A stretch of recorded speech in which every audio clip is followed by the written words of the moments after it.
kon ngeen xam ne moom mosuma bañ a sóoraale ci lenn te jiituwuma fi ëpp ma fi xam-xam donc loolu mu koy def ba yàlla def mu yóbbu ma def ma directeur général Petrosen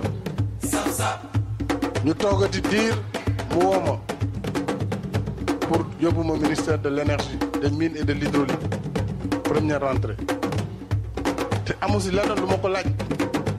chaque fois mooy woo ñëw ne ma Macky je veux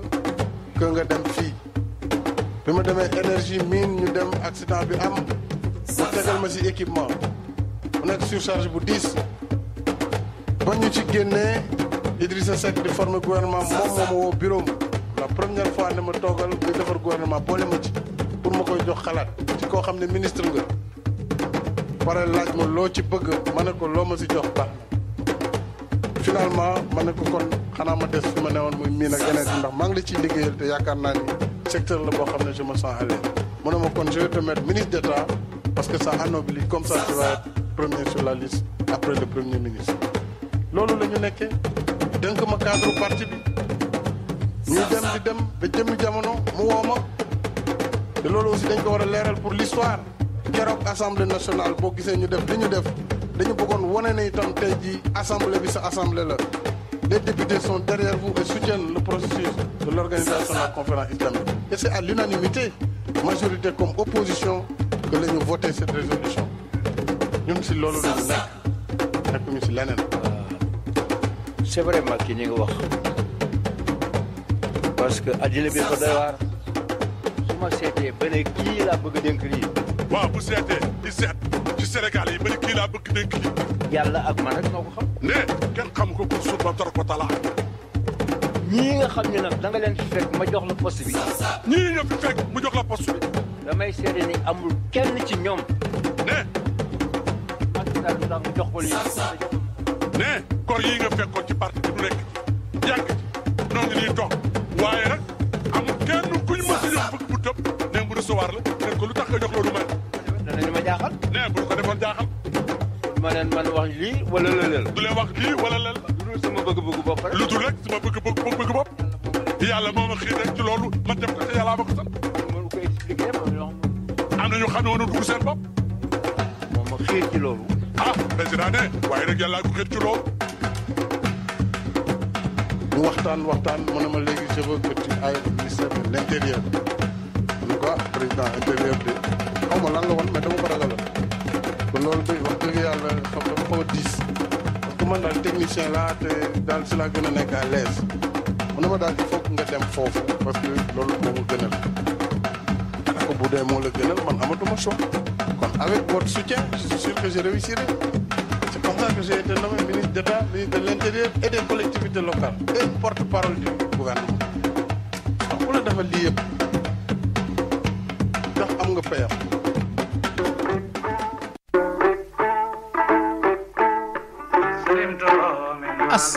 assalaamu aleykum wa rahmatullahi taala wa barakaatu mbokk auditeurs yi yéen a ngi déglu seen émission l'info autrement tey jii nag di mardi le 23 novembre 2021 ñu ànd ak mbégte bu rëy di dellusiwaat ci beneen émission di sant yàlla ginnaaw bi ñu mayee fekke may ñu ànd ak sunu xel ak sunu xalaat dajawaat ak yéen di leen tatagal di leen ñaanal jàmm di ko ñaanal seen njaboot di ñaan yàlla musal ñu ci musiba ak balaa ak deegu ñaaw yàlla musal ñu ci seytaane yàlla baal ñu sunuy bàkkaar yàlla aar ñu sàmm sunu njaboot te saxal leen ci lislaam yàlla gën ñoo aaral Sénégal ba ku mu nekk ci sa loxo sax te sa intention mooy servir d'autres nations que nation bi nga xamante ne ñoom nga bokkal làkk nuroog ñoom po bokk ak ñoom dëkkuwaay say mbokk bokk ak ñoom dëkkuwaay nga nar leen a trahir nar leen a lor di wutal liggéey yeneen réew di wutal ay moyens yeneen réew yoo xamante ne ñoom seen réew seen tali yaatu na accident yi bu nu mànduwulee du nu dee ci accident feebar yoo xamante ne 16e siècle la daan ay rey ay nit reyatul seen nit ndax ñu ngi def ay recherche ci wàllum science yu poussé ba duñu sëqal rek xëy ñu ne leen am ngeen tuberculose ñu dee daanaka tuberculose reyatu fa kenn duñu am ay pays ñoom feebar yu mag yi nga xam ne xamuñu fu mu jóge te xam nañu ko sax ndax ñoom seen abuse bi ñuy def ci wàllum alcool ak drogue ak yëfu caaxaan moom moo leen indil feebar yoo xamante ne tey fu mu toll ni mënuñu ci dara ñoom kooku jiite réew mi nag bu fekkee ne sunu réewu Afrique yi nag laay wax réewu nit ñu ñuul ñi yàlla na leen fi yàlla jële ci nii wala ci nee ndax cri de cœur bi ma doon def démb maa ngi ciy jot sax ay feedback yu bari quoi am na ñu may wax ne ma da nga koo jëlee xol mais gis nga situation yi ñu toll di ko dund faaw ñu koy jëlee xol ku mu intéressé te yitteel la nga toog di ci xalaat saa su nekk faaw ñu xam ne début de solution bi foofu la nekk ndax adduna bi rek ngay gis tey benn xeet rek moo sonn moo gën a sonn ñëpp benn xeet rek mooy xeebante ci seen biir ñoom ci seen wàllu bopp benn xeet rek mooy seet ku ci mën a làkk beneen làkk bu dul bosam xeeb ñeneen ñi nga xamante ne mënuñu ko ku ci commencé collaborer ak ay tubaab xeeb ay xeetam ku ci commencé liggéey ci ay institution internationale commencé xeeb ay institution réewam loolu ci sunu xeet yi rek nga ko koy gis te saa yoo xeebee sa xeet dem yeneen xeet yi yow cundung nga fay doon cundung mooy maanaam lu ñu bëgg rek ñoom ngay def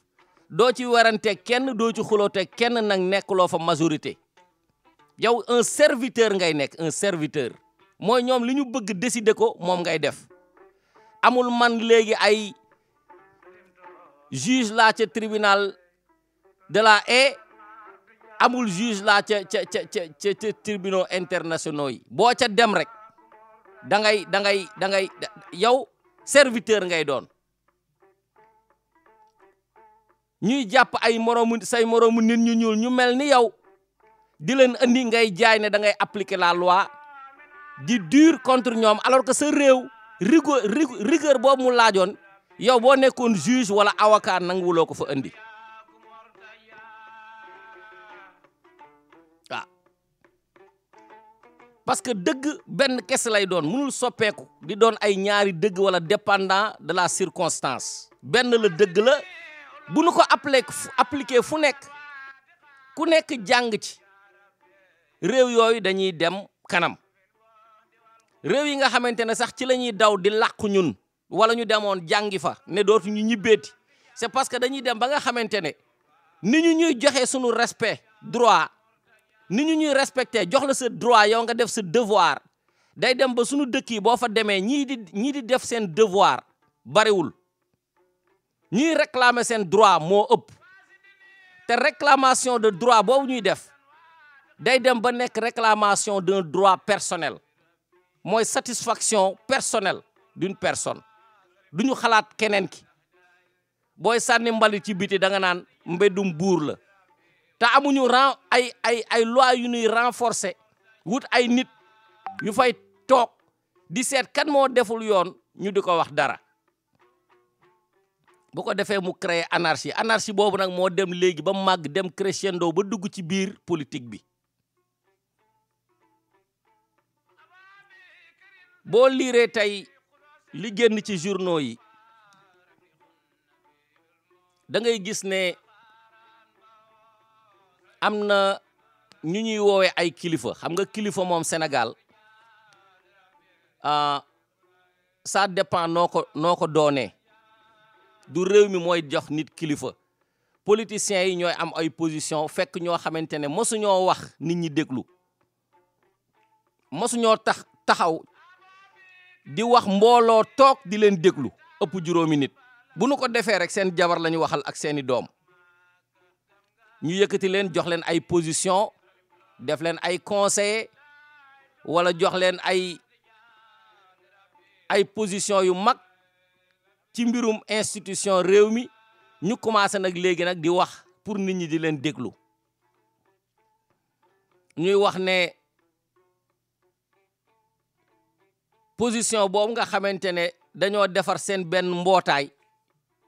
di signaloo nit ñi charte non violence maa ngi ciy wax démb dama ko anticiper sax démb dama ko anticiper parce que xamoon naa ni bi ñenn ci politiciens yi waxee ne duñu ko signé ci week-end bi xamoon naa ni ñoom foofu la ñu jëmoon moo tax dama ko anticiper démb dama cee tontu balaa tey doog a ñëw mooy ki nga xamante ne li ñuy fàtte mooy ki nga xamante ne moo jiite réew mi te bi ñu nekkee ci ay élection mu xam ne amul yaakaar gañe ndax boobu ndaanaan yi mu séqal doon xëccoo mbir mi bari nañu bari goo xamante ne xarañ nañu ci wàllu politique bari mbooloo boo xamante ne amul woon yaakaar ne moom dina gañe ndax président Abdoulaye Wade ci wàllu boppam ba mu demee ca xalif ba Cheikh Sidil Muxtaar dafa ne buñ ko bàyyi woon sax moom 3 ans mën na yeggale li muy def après bàyyi ñu dem loolu sax bokk na ci proposition bu muy def parce que ñoom ñëpp dañoo désespéré woon kenn moom ci wàllu boppam bëggul woon damm loxo constitution bi am nañu ànd ak moom ne mën naa doon candidat am nañu àndul mbooloo mi ci ëpp ne doyal nañu ci moom ndax forcing bi nga xamante ne moom la doon def bëgg koo teg ci muusum mag ak muusum xale duñu benn waaw bu mu demee nag ba désespéré loolu moo doon proposition yu mu doon def saa waay moom it ñëw amul yaakaar gañe mu ne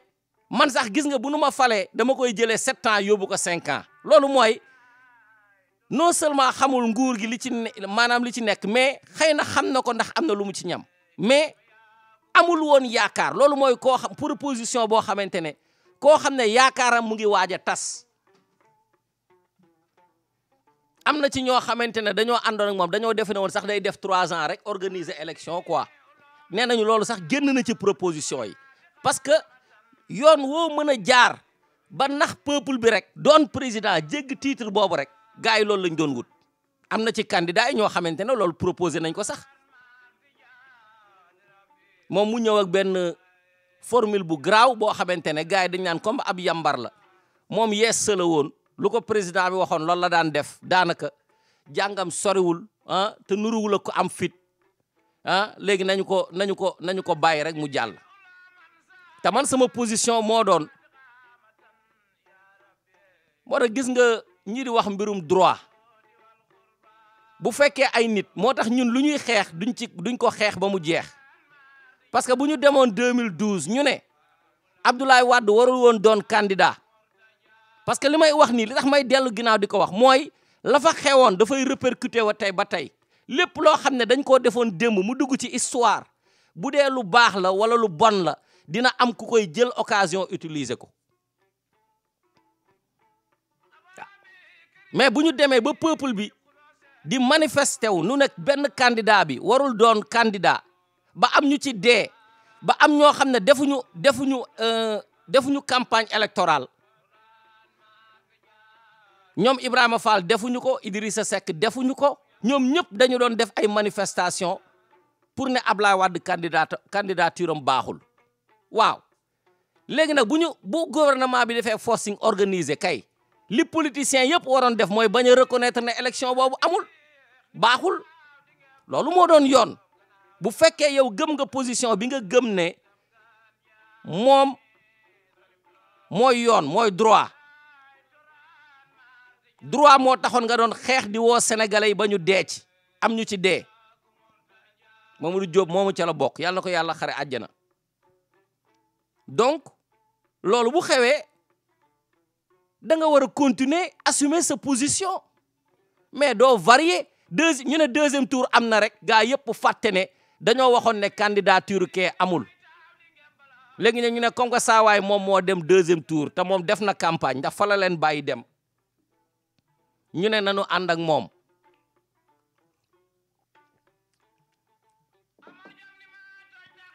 ñu dem créer ay M23 wak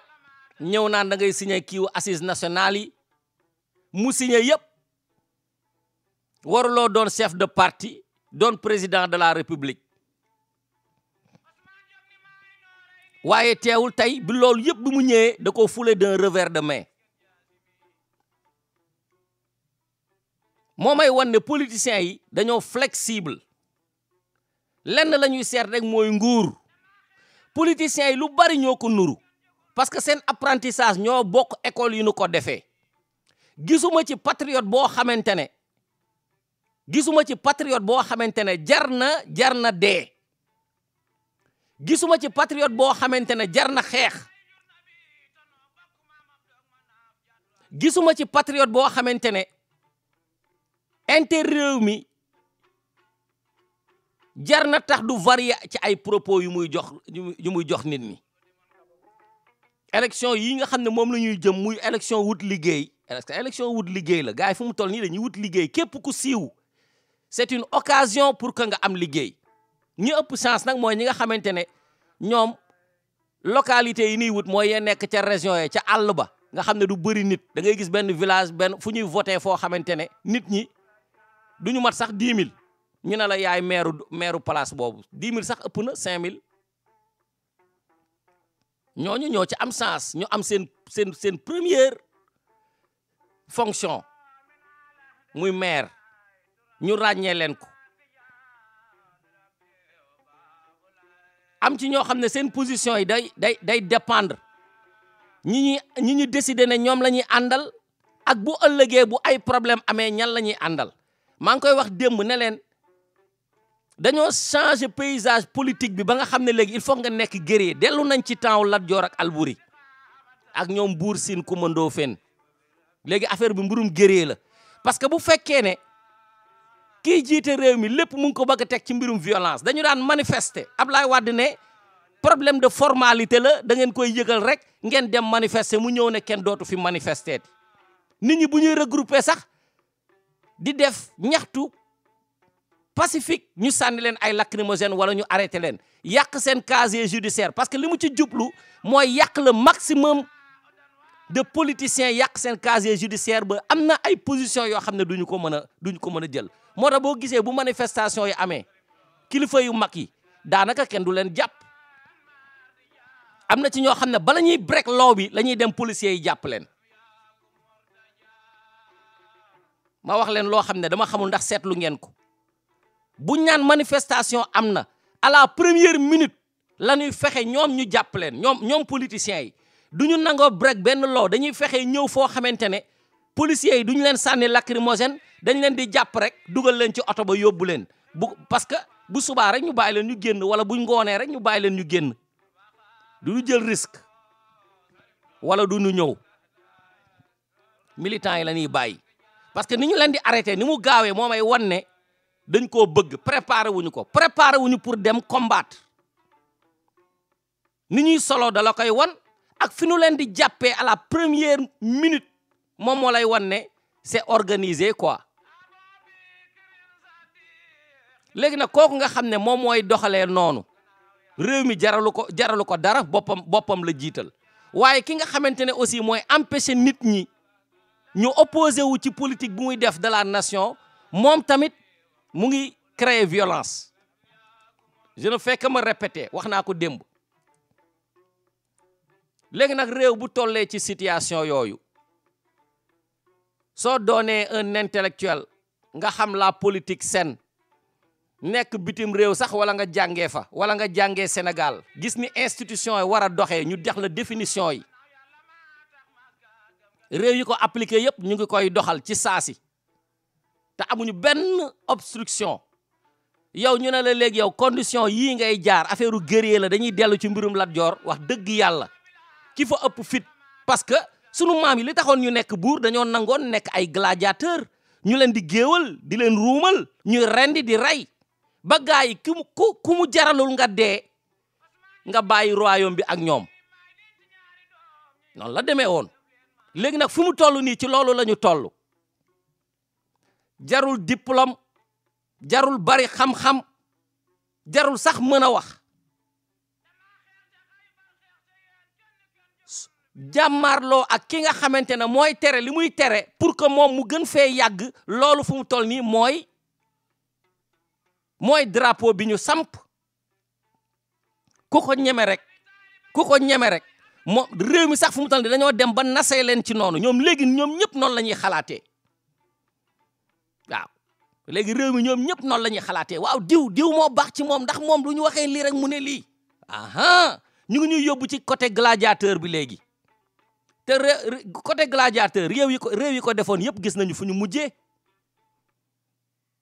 réew yi ko fi def yëpp gis nañu fu mu mujjee bu fa coup d'état amul ay rayante moo fay am Côte d'Ivoire yee nañu dëkk yu silwise la woon ñoom commencé seen réew mi di rafet di am noo xamante ne Sénégal sax xenc wu ko ñeex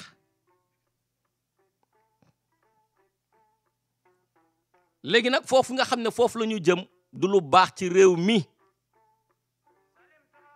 man population bi laay waxal du lu baax ci réew mi léegi nag war nañu seet solution bu ñuy def maa ngi doon wax keroog semaine passée ma ne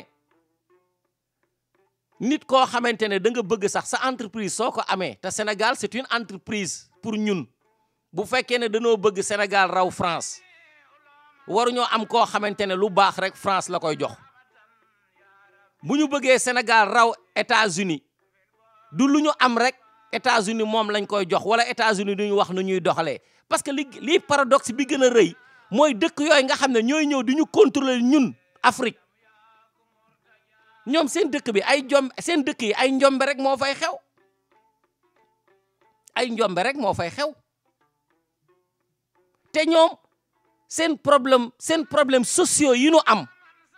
seen problème racial raciaux yi ñu am mënuñu koo régler seen gouvernement mënu koo régler seen problème judiciaire yi nga xamante ne moom la ñuy am seen gouvernement mënu koo régler ba tey boo demee Europe noir yi doon fa minorité leer na ma ni boo demee seet par race bu ñu fa ëppulee ñoom ñu ngi rivaliser ak ñi nga xamante ne ñoom ñooy waa dëkk ba comme ni nga xamante ne noonu la xewee Amérique ñooñu am ay problèmes yu cruciaux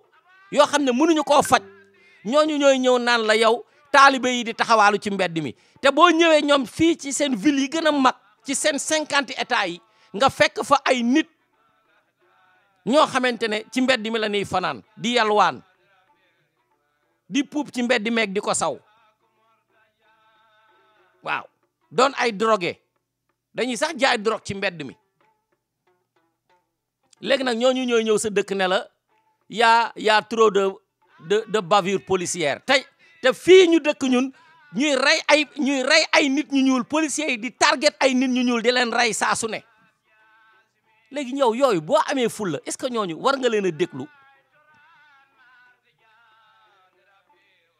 est-ce que boo amee fulla waroo leen wax loolu dafa mel ni rek li Macky Sall tontu woon Barack Obama loolu lu ñuy tàccu la mais ndax dëgg la ci moom wóoruñu ndax après créé na lii wane ne moom li waa ji bëggoon mu ngi ci yoon bi waaye xam nañu ne population bi lii nangu ko naa leen wax lii waaye nag ci suuf ñu def lu ñuy def moo pare dinaa créer benn ministère des genres quoi ko defee góor jigéen yi ñu may leen yoon ñu nekk ci jàmm léegi nag yàggatul di ngeen gis nit yóbbu nit tribunal parce que danaan góor jigéen la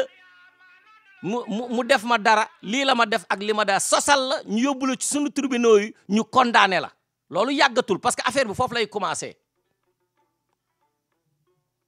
man xeex bi ma fi ndaroon xeex benn waay moo ne ma dama kiir rek ma nar a cooki ma nar a cooki fii nii yi xool sa yaram ba mu neex la muy tudd sa benn partie yaram rek nga nar a deewoo quoi parce que loolu bu ko jigéen defoon sax nga bonde tuuti quoi mais sa moroomu góor wax la ko buñ la tal bu ci gaa yi jàppul sa kawam lañ lay attee waaye léegi ñama toog loolu doo ko ñemeeti da ngay éviter ay milliers yoo xam ne sax fa la ñuy nekk waaw ñoom dañuy am droit di la agresser te yow boo leen répondre ne yow nekkuloo ci d'une manière ferme ñu ne da nga leen a agresser noonu lay tàmbalee nag di dem ba nga xam ne après nit ñi dañ leen di ragalu da nga leen di sax ragala xool ba leen di tudd léegi réew yu demee noonu ñooy ñëw léegi naan la taalibe yi dañuy taxawaalu waaw mais politique bi ni muy demee man d'accord naa sax bu ñu ñëwee na la affaire 3e mandat quoi parce que ku ci nekk nag li nga tanee sa morom nga koy wax mais loo ko tanewulee bu ko wax yaa doon naan sàngara ba pare fekk ma may tux cigarette nga ma tux cigarette baaxul affaire yi du ñu benn am na bu ci nekk am na bu gën a garaaw sa morom boo nekkee ci réew yoo xamante ne loi bi pour ñu wane ne loi bi mu ngi dox ay nit ñu ñuul lañu koy def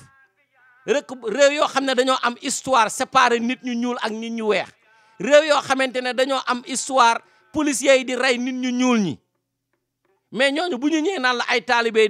dañuy yalwaan d'accord taalibe yi waruñu yalwaan waruñu nekk ci mbedd mi d'accord mais nag warul doon d'une manière boo xam ne dañu lay wax loo xamante ne ñoom ñu ngi def lu ko raw te lii di xew bitim réew xewul Afrique xam nga Afrique moom lenn moo fa xew mooy bu ñu bàyyi woon ak sunu njiit yi ñun ak ñoom kese ñoom xam nañu ne li ñuy def te du yoon duñ ko ñemee def ci réew mi non loolu moom leer na ci sunu bopp ñun ñëpp waaw ñun leer na sunu bopp ak loo dëgër fit gendarme yi wër la garde du corps wër la am na yenn yoo xamante ne ñëwoon la ko def ci réew mi ndax gars yi dañuy jug lijjanti la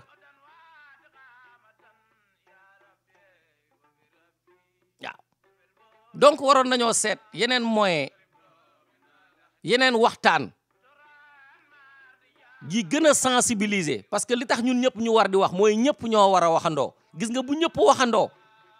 waxandoo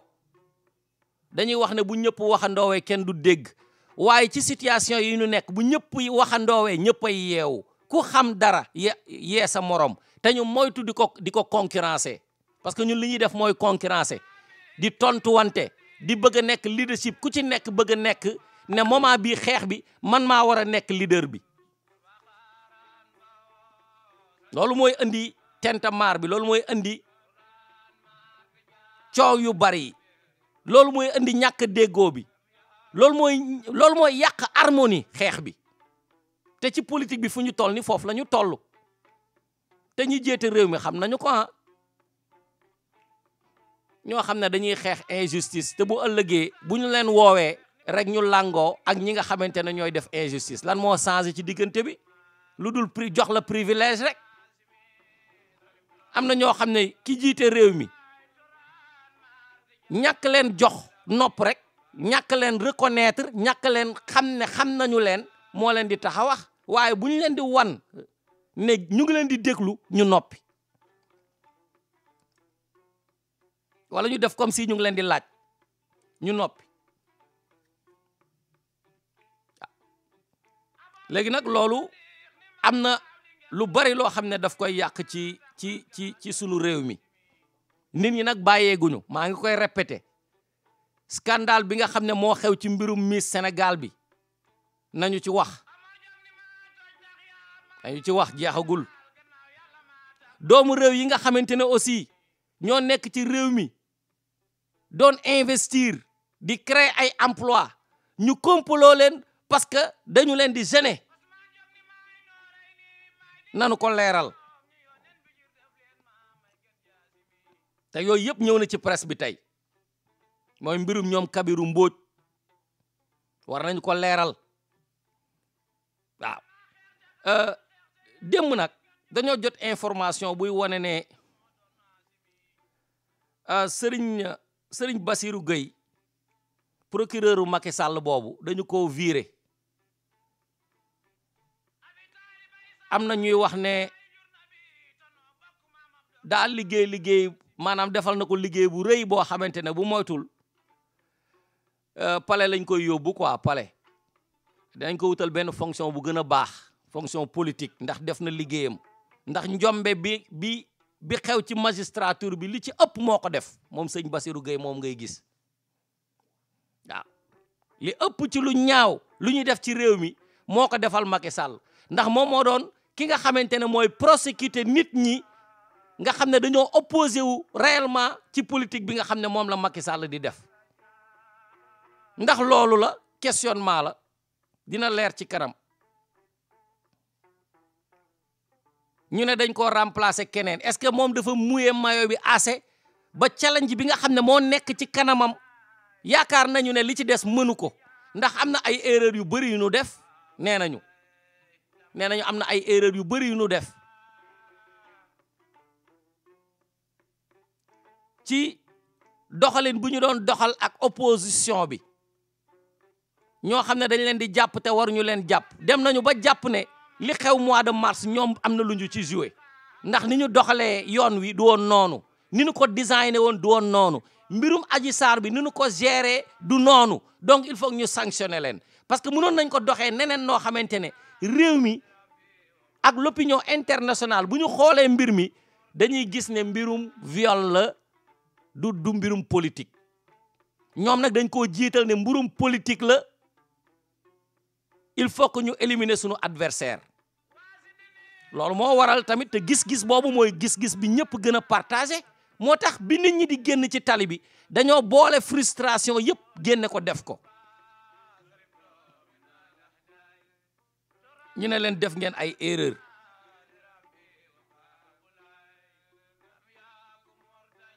léegi nag nee nañu Amady Diouf moom la ñuy def ak Maham Diallo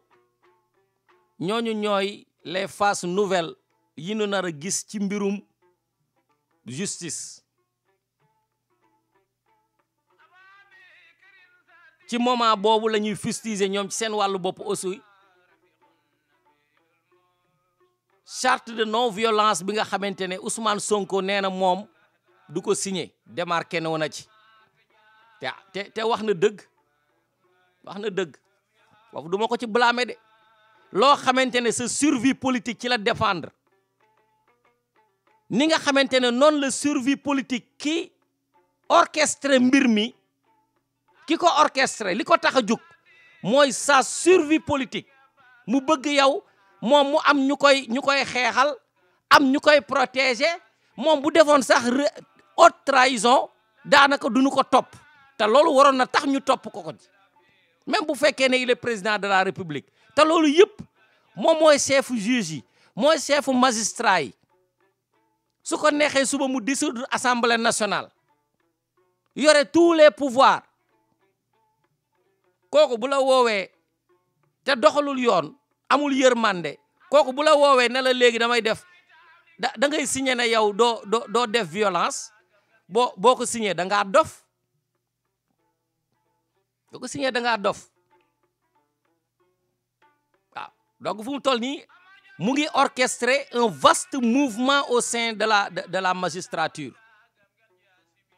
waaw judiciaire changer juge yi maanaam échiquier la ñuy jouer ba nga xamante ne dinañ am élément yoo xamante ne ñoom moom li mu bëgg rek la ñu koy defal ni ñu defale woon Senghor li mu bëgg ci mbirum Mamadou Dia loolu la ñuy organiser fu mu toll nii parce que l'histoire ne fait que se répéter léegi nag boo leen joxee assurance que ni yow maa ngi dégg sax benn politicien mu naan ñàkk bi Sonko ñàkk signé dégg nga charte de non violence bi dégg nga ndigalu sëñ Muntaxa la damm sëñ Muntaxa dafay politicien yéen ndigalu sëñ Muntaxa da ngeen ko jëfe est-ce que seen njiit yéen jëfe na ndigalu sëñ Muntaxa lu dul sëñ Muntaxa dakaa sauvé te bu beneen yoone nit ñi xamuñu ndax bu waxee gars yi danañ ko def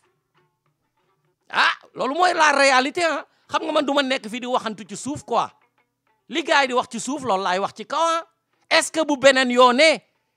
gars yi bu ñu jekkuwaatee ni ñu jekk woon mois de mars ndax bu sëriñ bi waxee gars yi dinañ ko déglu ndax bu benn sëriñ waxee sax gars yi dinañ la déglu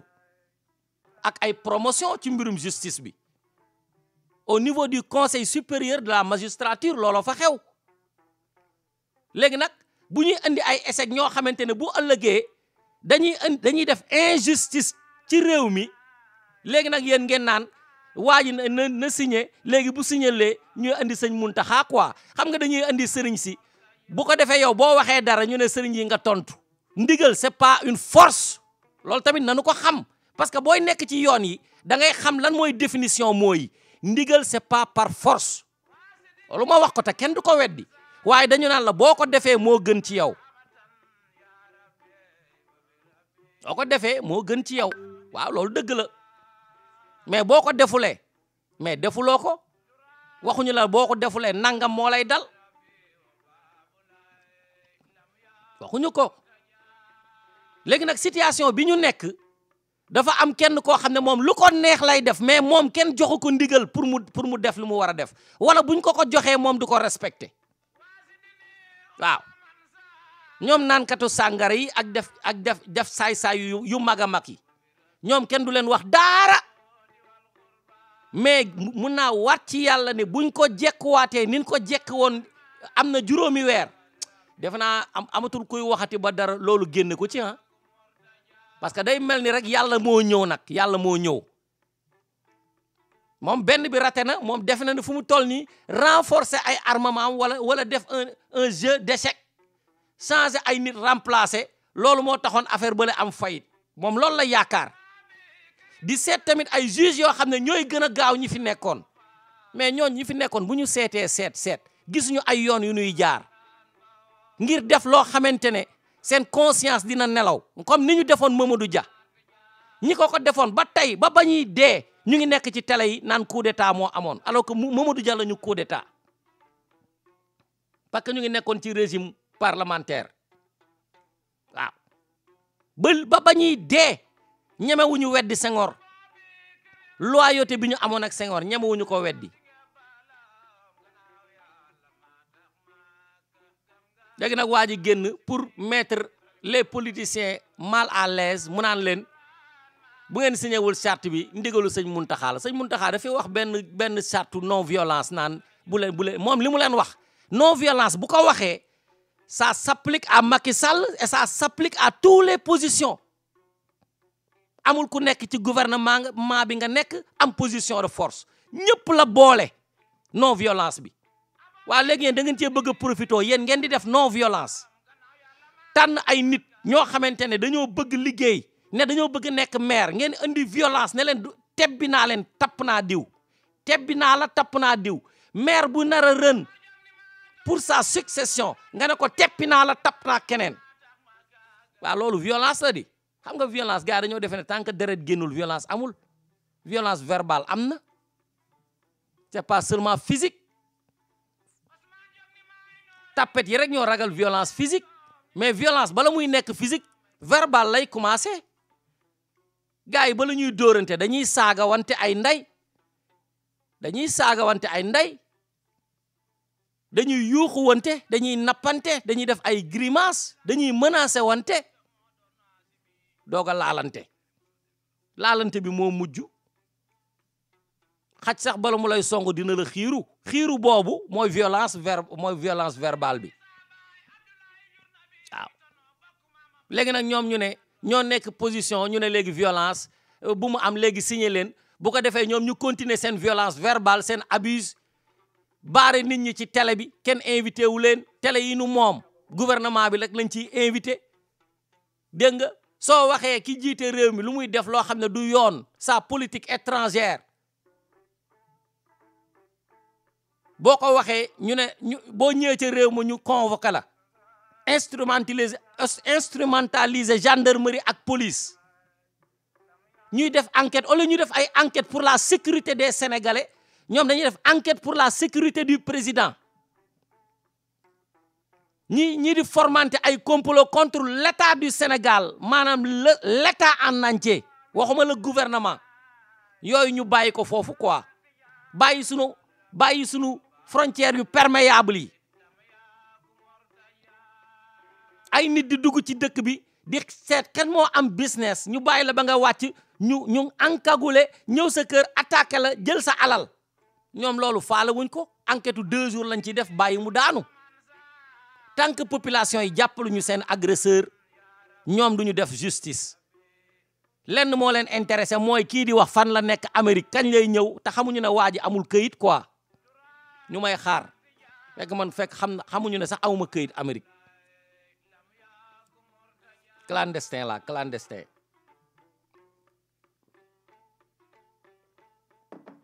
ñoom yooyu rek la ñuy lijjanti mais ay baadoolo yoo xamante ne mënuñoo sax mobiliser benn kër ñuy perte seen temps ci yooyu quoi ay laay feur yi lan la ñuy def laay feur yi lii laay feur yi laa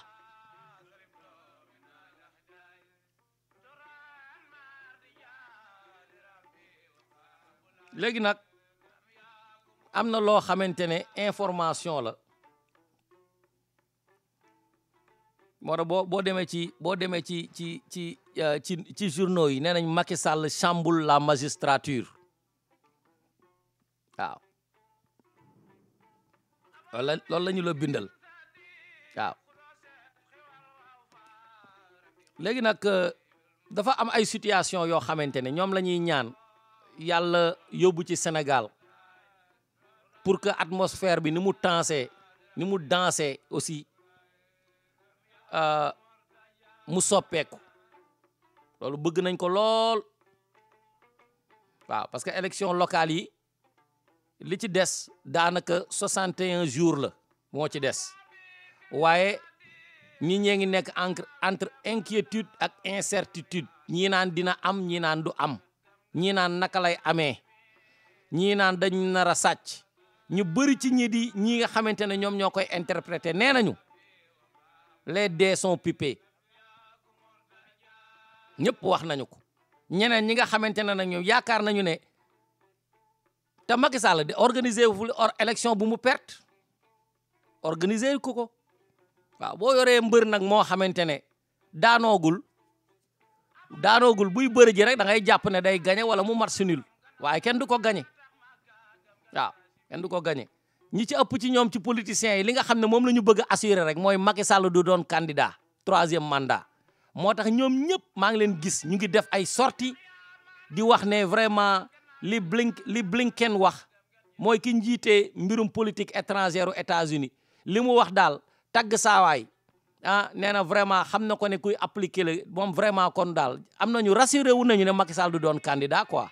waaye dañuy fàtte ne foofu demoon na fa ne day wàññi 7 à 5 ans demoon na ko def ko Amérique def ko Nations Unies def ko France bu dajee président africain sax loolu doon tiitaroo te teewul dellu na ci ginnaaw mais bu ciy dellu ginnaaw du def tole bi mu doon def nank la koy defee rek avancé yoori lex waaw noonu la koy defee éléments yi nga xam ne nag jàpp naa ne bu ñu ci yàlla yóbboo moom laay ñaan yàlla may ñu ci ndam mooy mbirum football bii xam nga football dafa yitteel lool Sénégal fu mu toll ni bu coupe d'Afrique bi ñëwoon championnat d'Afrique bi ñëwoon Sénégal gagné ko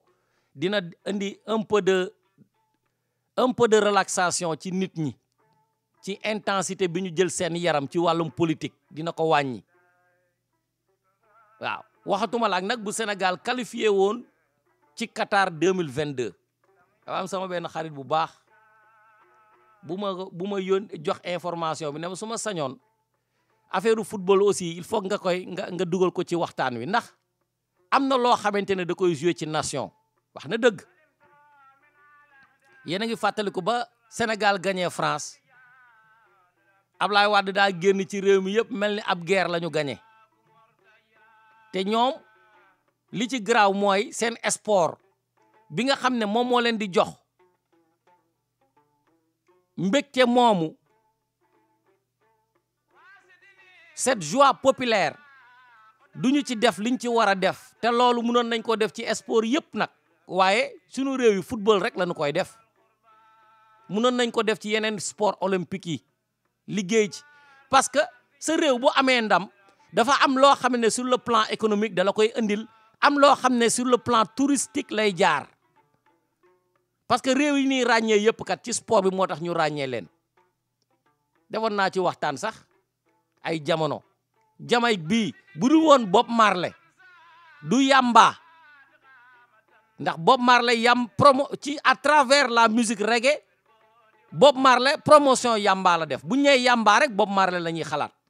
ndeysaan waaw moom moo gën a siiw sax sëriñam mooy King Salomon moo ko gën a sax siiw ci wàllu woowu moom boo nee Bob Marley rek bu dul woon yamba Jamaïque kenn du ko tudd waaye ci wàllu sport boo ne woon Usain Bolt kenn du woon gis Jamaïque waaye léegi ñëpp dañuy xam fu mu positionné benn dëkk bu ndaw la amuñu sax président gouverneur la ñu am comme ni ko Canada amee ay premier ministre ñoom ay premier ministre la ñu am ñoo xam ne rôle gouverneur la ñuy joué moom la ñu am parce que seen sport dañoo seet li ñu gën a aay ñu def ko ñun yàlla may nañu am ñu mën a daw yàlla may nañu am ñu mën a football yàlla may nañu njool nañu waroon nañu mun handball naka lañ koy waxee volleyball léegi nag Sénégal dafa war a jouer ay match barrage dafa am ci moment bi ñu toll nii dafa am fukki équipe yoo xamante ne ñoom dañoo war a jouer benn barrage mu am 5 match yoo xam ne dañ ko war a organiser defar benn groupe boo xamante ne Sénégal Tunisie Maroc Algérie ak Nigéria ñoo ci nekk nga xam ne ñoom du ñu daje seen biir te xam nga loolu moom bu ñu daje woon seen biir moom catastrophe la waaw léegi beneen groupe bi ñu def fa Égypte Ghana Cameroun Mali ak République démocratique du Congo ñi nekk ci A bi war a daje ak ñi nga nekk ci B bi mooy chapeau 1 ak chapeau 2 léegi nag Sénégal moom bu dajee ak Égypte musiba la waaw bu dajee aussi ak Ghana moom musiba la wala Cameroun sax parce que dëkk yooyu yëpp sunu ay bête noire la ñuy doon Ghana ak Cameroun Égypte moo ñu mujjee dóor yu metti aller retour ca kii bële passé waaw donc da ngay ñaan ne na dajeeg Mali xëy na mu mën leen wala mu dajeeg République démocratique du Congo dóoroon na leen léegi nag bu yàlla dimbalee Sénégal qualifié xëy na dina indi un peu dina détendre nit ñi tuuti quoi dina leen détendre parce que tension bi fu mu toll nii ni mu mel ñu qualifié coupe du monde sax moom moo koy wàññi te en matière politique conseil yi ñuy jox boo amee ay saay-saay moment yooyu la ñuy def seen yëfu saay-saay loolu dañ koy fàtte moment yooyu la ñuy def ay seen yëfu saay-saay parce que dañ naan dafay am joie populaire ba nga xam ne décision yooyu bu ñu ko jëlee maanaam ñi doon manifester mën nga ko diviser en 4 benn bi rek mooy jug mooy ñi nga xam ne ñoom ñooy affilié wu ci parti mais nit ñi dinañu nekk en liesse ba nga xamante ne du ñu tal violence yooyu la moment yooyu la ñu koy jëlee amoon na fi après 2002 dem leen seeti ngeen ko gis waaw donc nag yooyu mën na doon tamit ay moment yoo xamante ne ñii nga xamante ne ñoom la ñu bàyyi seeni mbir di ko doxal moment boobu mën nañ leen lijjanti même bu fekkee ne lële mën na mën na détendre nit ñi tuuti waaye mën na indi musiba ci réew mi su fekkee ne maanaam kii jiite réew mi xam na mbirum saay-saay te amuñu benn doute ne ñu ko wër mbirum saay-saay xam moom la ñuy def ci réew mi xam nañu ko ñun ñëpp xam nañu ko donc double jeu la daal waaw double jeu la di ñaanal Sénégal jàmm di ñaanal sénégalais yi aussi jàmm di wax ne kilifa yi nga xam ne war nañoo ils sont présidentiables te wute nañoo gladiateurs yi ku yore sa parti politique parce que li ñu yore ci ay parti politique bari na Ousmane Sonko mi il y a 3 ans 4 ans kenn sóoraale wu ko woon kenn sóoraale wu ko woon te nee nañu sax parti Pastef créé wu ko dañu koo jëli ne ko yaay sunu leader loolu lu ñu mën a jàngee la lu ñu mën a jàngee la gars yi yore plus de 300 partis politiques man am na ñu ma ci xam parti yoo xam ne ba ma ko déggee ci daaw bi ñuy essayer organiser di seet naka lañ leen di boole pour que ñu mën a am doole bi ñu ko seetee ay tur yoo xam ne mosuloo ko gis mosuloo ko dégg ku ci nekk naan sama parti politique sama récépissé man maay numéro nangam diw mooy numéro nangam parti bële li muy siiw maa ko ëpp doole ndax moom man la ñu njëkk a créé waaw di ko def par ordre hiérarchique ni ñu leen joxee seen récépissé seen numéro récépissé mais parti yooyu nañu dem seeti ji sénégalais yu silwise yi ñi nga xamante ne jàng nañ politique ñi nga xamante ne ay acteurs politique lañu ñi nga xamante ne yore nañu nomboy tànk yi mën a doxal réew waxuma jiite réew ndax poste bi benn kese la benn poste ñëpp mënuñu cee toogandoo mais ñoo xamante ne mën nañu bokk ci ñiy doxal réew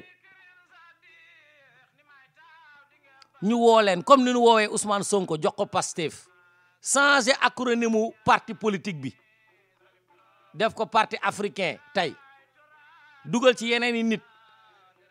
ay valeureux politiciens ay militants ñu dugal leen ci biir parti boobu di seet naka lañ koy gën a structurer na ñeneen ñi def la même chose waaye nañ ko def moo gën ñu bàyyi doomu Sénégal yu baax yi ñuy làqatu ndeysaan ndax ragal nañ ñoom ku leen dóor wala ku leen saaga parce que gars yi di dóoraat ay saaga ay enfants de la rue la ñu dawkatu jàng yi ñi daan daw jàng tey di tux yamba ci ale yi di naan sàngara ci ale yi di cooki ci koñ yi ñooñu boo leen jiitee ñu def la ñu nekk ci parti politique yi saa yi ñooy loolu rek la ñuy mën a def moo tax ñoom dañuy orienté affaire bi sax ci ñoom li nu mëne boroom xam-xam bi da koy yóbbu ci débat d'idée da koy yóbbu ci débat d'idée mu jëm la convaincre ni nga xamante ne nit gaynde ko ëpp doole mais noonu la koy convaincre domte ko ba mu def li mu bëgg loolu la politicien daan def xam-xam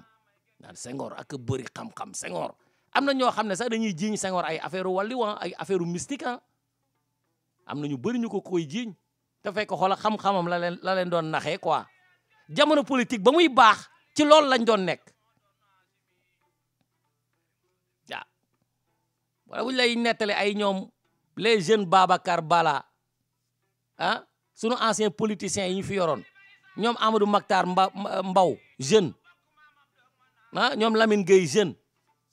ay mbirum xam-xam la ñu doon def gars yi dañoo silwise woon Ablaye Wade sax dafa silwise woon jamono jooju parce que jamono jooju jamono silwise la ñoom Ablaye Ly ak ñeneen ñoom Mamadou Dia mais léegi nag ñu ñëw indi jamonoy gladiateur gars yi di fëgg dënn mandikat yeeg toxkatu yamba yi agresseurs yi manqué yi dugg ci politiciens yi ci politique yi parce que ki leader bi bu fekkee ne moom dafay maanaam l'élément juridique le plus élémentaire mu koy xañ nit ñi ci wàllu politique ci lii rek la lay jëmee da ngay soxla ay guerrier sa biir parti politique da nga koy soxla moo tax déggoo Sonko bi muy wax bërki démb nee na loolu rek nee na Barthélémy Dias leen rek laa ci xam ci moom mooy soo waree jàmmarloo boo gessoo da nga koy gis mais loolu ma lay wax ni mu ngi nii taxaw benn ngi noonu benn élément parce que fi ñu toll mbirum jàmmarloo la alors que dafa waroon doon mbirum débat d'idée quoi mais boo amee saay-saay boo xam ne dafa toog ne moom du indi débat d'idée parce que amul xam-xam coup de force la xam mais ci lii la ñuy jëmee léegi nag kilifa diine yi nga xam ne ñooy joxe ndigal ci lii la ñu war a wax ma jox leen sujet waaw kilifa diine yi nga xam ne ñooy joxe ndigal ci lii la ñu war a wax lii la ñu war a joxe ndigal mbir maa ngoog waaw ci lii la ñu war a joxe ndigal waaw mais doom du dóor say ay sët du ñu jàkkaarloo kenn ki ñëw dóor kenn mbéj ki ñëw làqatu sa ginnaaw keneen ki ñëw nga naan ko non bàyyil dóore baaxul bàyyil xeex wala bul fayu baaxul te waa ji njëkk a mbéj kat mu ngi sa ginnaaw toog déedéet loolu baaxul maam du doxalee noonu waay nañu wax maam nañu wax ñoom maam ne xam nañu lu xew gars yi dañuy dóore di làqatu ci seen ginnaaw ñoom nag gisuñu bi gars yi di dóore léegi nag nañu woo laaj ko ndax yow ndax da ngay dóore bu ko defee am na ñoom ñu leen wër ñu leen mën a wan yan yoon lay jaar di dóore bala muy ñëw di làqatu ji bu ko defee gars yi leeral leen ne leen maam kii de nii lay dóoree nee na réew mi boo amee lu la naqari boo solee brassard rouge bi nga xam ne sax moom la Ablaye Wade autorisé woon nee na boo ko solee moom du gis lu xonq loolu lay bañ donc ku ko wan lu xonq rek xam nga muqat la ku ko wan lu xonq rek day defe ne da nga ko bëgg a dóor gaañ ko kii ku bëgg a manifesté wu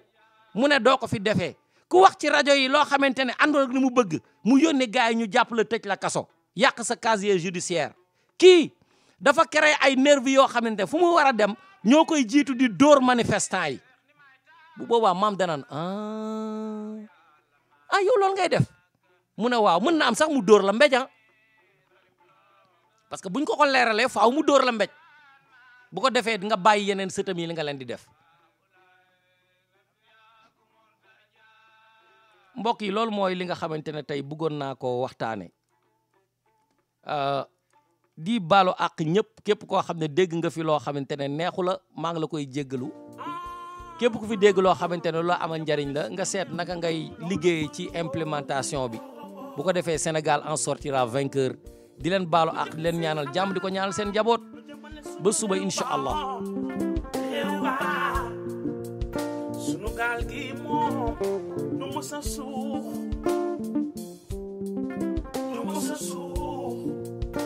man di dégloo di sunu kër FM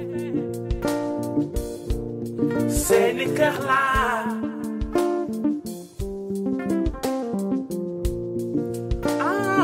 sama gaa ñi dégloo di sunu kër FM sunu rajo laa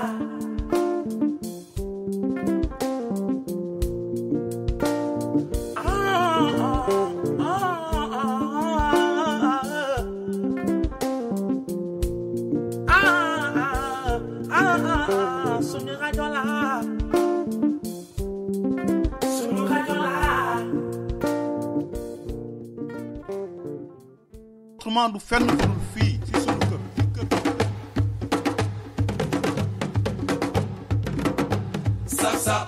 kon ngeen xam ne moom mosuma bañ a sóoraale ci lenn te jiituwuma fi ëpp ma fi xam-xam donc loolu mu koy def ba yàlla def mu yóbbu ma def ma directeur général Petrosen ñu toogati diir mu woo ma pour yóbbu ma ministère de l'énergie des mines et de l'hydraulique première rentrée te amu si lenn lu ma ko laaj chaque fois mooy woo ñëw ne ma Macky je veux que nga dem fii bi ma demee énergie mine ñu dem accident bi am mu tegal ma si équipement mu nekk surcharge bu 10 ba ñu ci génnee Idrissa Seck di former gouvernement moom moo ma woo bureau la première fois ne ma toogal di defar gouvernement boole ma ci pour ma koy jox xalaat ci koo xam ne ministre nga pare laaj ma loo ci bëgg ma ne ko loo ma si jox baax na finalement ma ne ko kon xanaa ma des fi ma newoon muy miin ak yeneen ndax maa ngi la ciy liggéeyal te yaakaar naa ni secteur la boo xam ne je me sens à l'aise mu ne ma kon je vais te mettre ministre d'État parce que ça anoblit comme ça tu vas être premier sur la liste après le premier ministre loolu la ñu nekkee dënk ma cadre parti bi ñuy dem di dem ba jëmmi jamono mu woo ma te loolu aussi dañ ko war a leeral pour l'histoire keroog assemblée nationale boo gisee ñu def li ñu def dañu bëggoon wane ne itam tey jii assemblée bi sa assemblée la les députés sont derrière vous et soutiennent le processus de l'organisation